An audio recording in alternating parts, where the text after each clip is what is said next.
Hello. So I'm making this video to review how you solve equations and inequalities that involve the absolute value. It's been a while since we've done this, and it's an intricate process, maybe not as hard as some other things, but it's worth reviewing. So right here I have just a straight absolute value equation. 1/3 absolute 4x minus 3 plus 5 equals 10. So what we've talked about throughout the year with most of our equations is I have to isolate something. In radicals, I have to isolate the radical. In exponential equations, I would have to isolate whatever is exponentiated. And there's a whole bunch of situations like that. For an absolute value equation, it only makes sense that I need to isolate the absolute value itself. So what I'm going to do is get rid of the other stuff, peel away those layers. So if I subtract 5 first, which is what I'll do, I will have that 1/3 absolute 4x minus 3 equals 5. I then need to get rid of 1/3. Well, I get rid of 1/3 by multiplying by 3, which means absolute 4x minus 3 equals 15.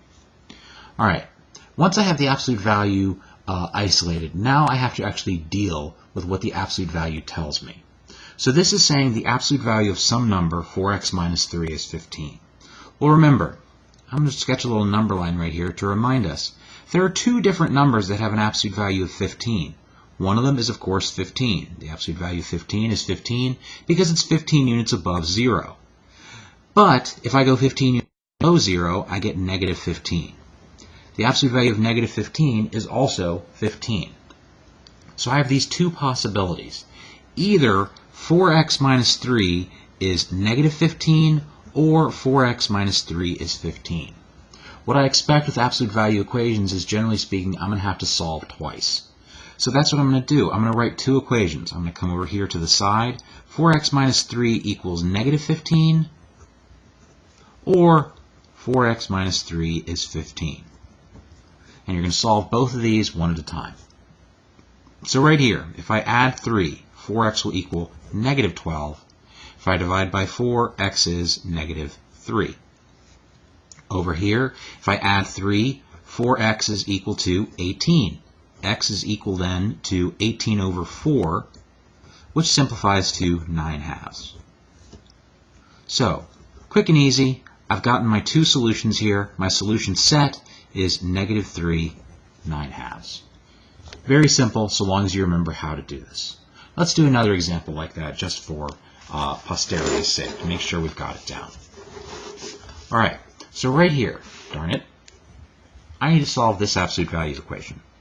So again, I have to isolate the absolute value. So what will I do? I will add 9 to both sides and get absolute 5x minus 2 is equal to 8.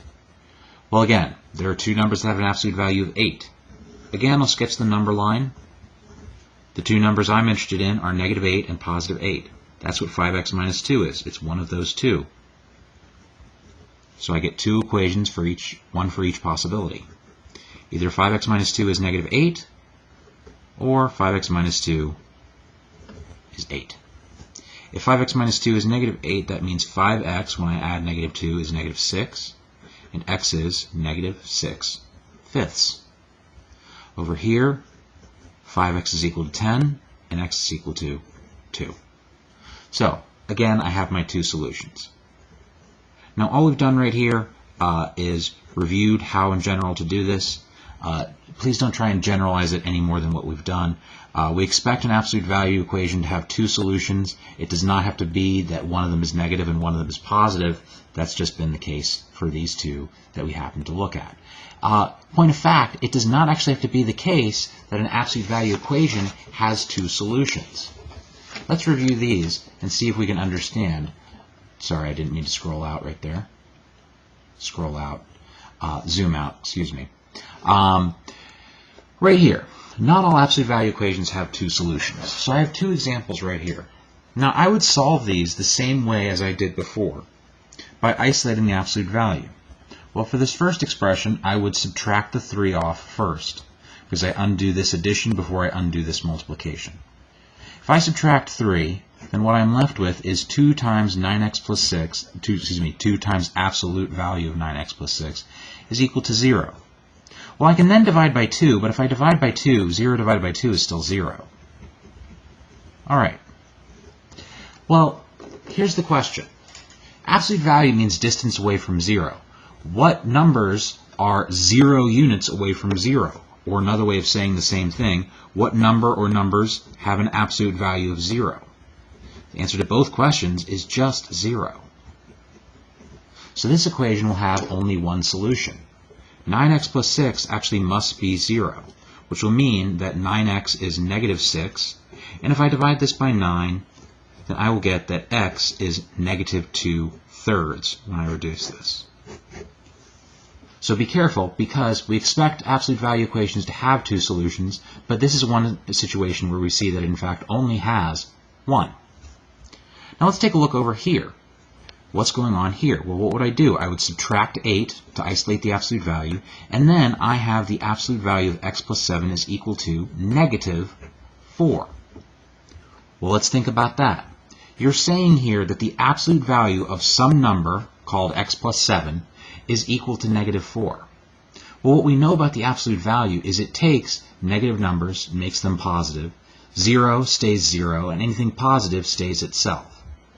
In other words, any number I put into an absolute value, the result will be, at worst, 0. Other than that, it is going to be positive. There is no number with an absolute value that is negative. So I don't even need to worry about solving this and seeing if it works out correctly. This isn't a situation where we'd call it an extraneous solution. This is just a situation where we want to be cognizant and say, hey, I know this doesn't work, and I can stop. This is an equation with no solution. Or if we're thinking of our solution set, no solution is what we call the empty set, which is 2 empty brackets. Braces, technically, excuse me. All right. Now that was a super quick review of how you solve absolute value equations. They are important. They're definitely on your SOL. What else did we talk about, if you remember, when we talked about absolute value equations? Well, the only real inequalities we solved in all of Algebra 2 were absolute value inequalities. So again, take a moment. You can pause, rewind, copy stuff down as needed. But let's go ahead and look at solving some absolute value inequalities. Right here, I have 1/4 the absolute value of x plus 9 is less than 5/2. How would I solve this? Well, again, I have to isolate. I multiply to get rid of the 1/4. To get rid of 1/4, I'm going to multiply both sides by 4. Now I'm just going to write that right up here next to my original problem rather than recopying it. And if I'm multiplying 5/2 by 4, again, you can put it over 1 if it makes you understand this a little bit better. 5/2 times 4, well, 2 goes into 4 twice. This is 10. 5/2 times 4 is 10. So the absolute value of x plus 9 is less than 10. Well, again, let's think about what this means. Draw a little number line here. Well, if this was equals, I know what I'd have to concern myself with. I know the absolute value is equal to 10 for both 10 and negative 10. But it's not equal to. It's less than. It's not equal to. So I'm going to put some nice open circles right there because it's not equal to 10. All right, so then here's the question. What numbers have an absolute value that is less than 10? If you answered 0, 1, 2, 3, those are all correct answers. But also, so would negative 1, or negative 3, or negative 7. Anything in this region between 10 and negative 10 satisfies this inequality. Anything outside will fail. The absolute value of 11 is 11, which is not less than 10. The absolute value of negative 11 would similarly be 11, wouldn't work. The absolute value of negative 15 would be 15, and that's not less than 10, and so on. So what I get here is that x plus 9 is between negative 10 and 10. What does that mean algebraically? Well, algebraically, that means that negative 10 is less than x plus 9, which is less than 10. We need to know how to write this three-part inequality right here. Okay, well, all that's left is to solve. And this is, truth be told, a relatively easy one to solve. You're going to subtract 9, but be careful here. Normally we talk about doing things to both sides, but what I have here in this three-part inequality is 3 separate parts. So I'm going to subtract 9 from all 3 of them. Negative 10 minus 9 is negative 19. This is less than x. 10 minus 9 is 1. So my solution is every number in the range from negative 19 to 1, not including those. Often we would see graphs associated with these. So here's 1, there's 0, and somewhere down here is negative 19. Again, we will have open circles, and we need to connect them. If you recall back to when we were learning this, part of the beauty of solving it like this by drawing this graph up here is it basically tells me what my answers graph is going to look like, albeit not the actual numbers that are going to be down there. It's still going to be this connected graph with open circles. So this is my solution to this inequality. Okay. Now, let's take another look at an absolute value inequality. Let's look at an absolute value inequality that is not a less than. Here, I have 6 times the absolute value, 2x minus 7, minus 8, is greater than or equal to 58. So again, as with all of this solving, I need to isolate something. I need to isolate the absolute value. So the first thing I'm going to do is add 8 to both sides. So this will stay 6 times the absolute value of 2x minus 7, and it will be greater than or equal to, if I add 8, I'll get 66. And if I divide by 6 then, I will get absolute 2x minus 7 is less than or equal to 11. Now you might be thinking about changing signs. Remember, with inequalities you have to worry about changing signs if you divide or multiply by a negative, not just division. So 6 absolute 2x minus 7 is greater than or equal to 66 means that absolute 2x minus 7 is greater than or equal to 11. Alright, so again, let's think about this. Let's make a little graph. Well, absolute 2x minus 7 is greater than or equal to negative 11. Well, I know two numbers that have an absolute value of 11. They are positive and negative 11. Notice I use closed circles here because this was greater than or equal to, as opposed to just greater than. Greater than would have given me open circles. Well, now the question is, what numbers have an absolute value that is greater than 11? Perhaps the most obvious answer would be something like 12, or 13, or 14, or 15, etc. But also, the negatives of all those numbers have an absolute value that is greater than 11. So what I get here is two separate sections of graph going outwards. Right? So if the absolute value is greater than 11, that means the distance from 0 is greater than 11, and I've got points that are far away from 0. So not close into 0, not this one connected neighborhood like we had in our previous example, but points that are far away. This is 2x minus 7. Or this is 2x minus 7. I get two possibilities, which again is sort of the theme for absolute value. There's two possibilities for virtually everything. So let's write this. What does this mean? Down here, 2x minus 7 is less than or equal to negative 11. Up here, 2x minus 7 is greater than. These are numbers that are greater than or equal to 11. So I have two inequalities to solve with an or in between them. Solve each one individually. If I add 7, I will get that 2x is less than or equal to negative 4 and x is less than or equal to negative 2. Over here, if I add 7, I'll get that 2x is greater than or equal to 18 and x is greater than or equal to 9. Now don't forget to put that or in the middle, because if you don't put that or in the middle, it's not really a correct answer. You have to say one of these two things. Excuse me, you have to say both of these with an or in the middle. One of them will be true for any given answer. What does this look like? Again, the beauty of this method of solving, I already know that my answer is going to look something like this. A closed circle going outwards, and down here, another closed circle going outwards. And we now know what these numbers are. These numbers are negative 2 and positive 9. Okay? So now I've solved this absolute value inequality. Now again, there are always more complicated examples that we dealt with, but these are the basics. These are the things that you really need to know. All right. Now, for absolute value graphing, you might recall how to graph an absolute value by finding the vertex, by doing transformations, and recognizing that I'm going to get a V-shaped graph. If I go to my calculator, I'm going to erase that. I was just playing with something earlier. And I want to graph this on here. Let's remember where to find this. If you hit math and then arrow over to number, your very first option is absolute value. So if I wanted to graph an absolute value function, such as x plus 6 minus 1, and we'll assume there's no stretch or reflection or anything like that, I can graph this and see what it looks like. And I remember the V shape very clearly. Okay?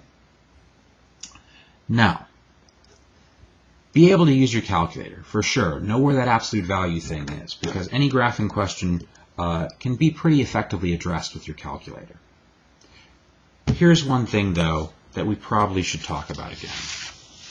What if we're asked to graph a two-dimensional absolute value inequality? Not saying that x plus 2's absolute value is less than or equal to some constant, but instead comparing it to y. How do I deal with this? Here I do not isolate. That's not what I do. Here I need to know how to graph this. Now again, I can treat this as an as an equation and get points using my calculator. I can go over here as much as I want and do 3 math number absolute and type in x plus 2 times minus 8, and I can graph this. And I can check my points in my table if I hit second graph. And I know generally what the graph should sort of look like. However, this is an inequality. And since this is an inequality, there are two key differences. The first difference, do I want a solid or dashed boundary? And the second key difference is that I have to shade this somewhere. All right. Well, solid, remember, is for things that are equal to.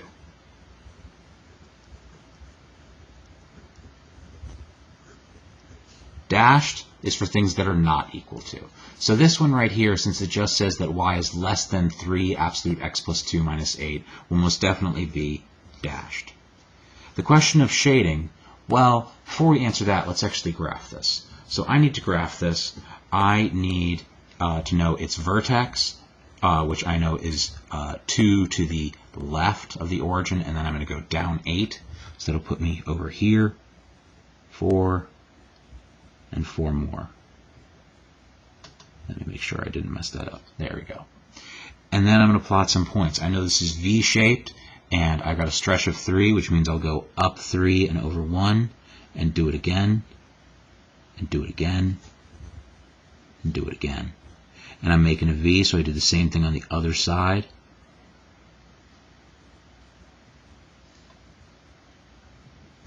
All right? And then what I need to do is put a boundary through this. We already established it needed to be dashed. Hold on one second. Let me get us. All right. Found my straight edge. So like we said, we established that this needs to be dashed and not solid.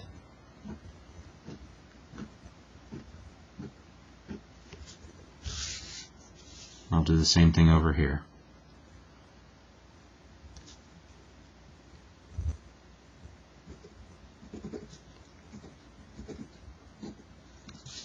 Okay. And what that means is those points that are along that border are not solutions to this inequality.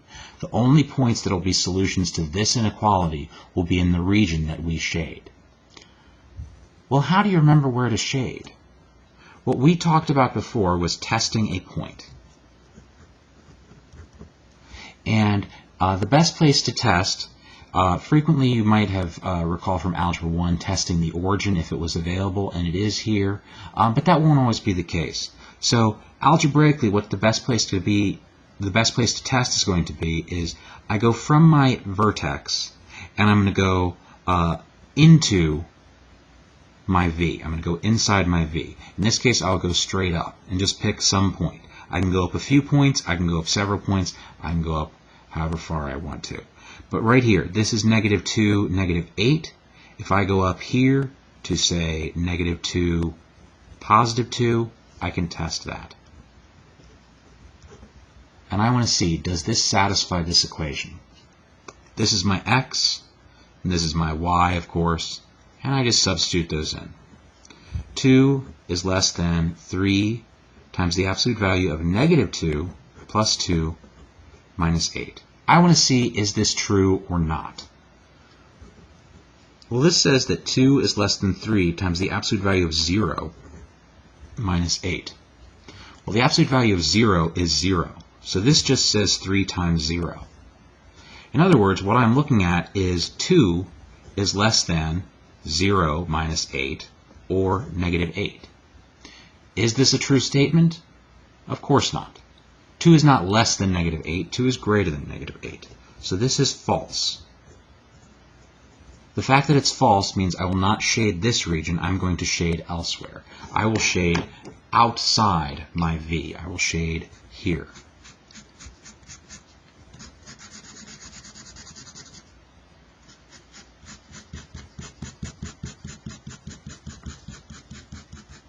And I'll get all of these points as solutions. Every single point outside that V will be a solution.